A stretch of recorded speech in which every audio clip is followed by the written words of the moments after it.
how to fix this error on Valorant easy and quick. If you want to fix it, it's easy. First, just type here background apps.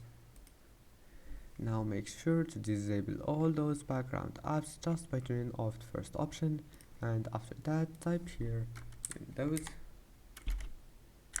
Windows update settings, and then click check for updates, and here just install all the updates that you can find there, and now go to services,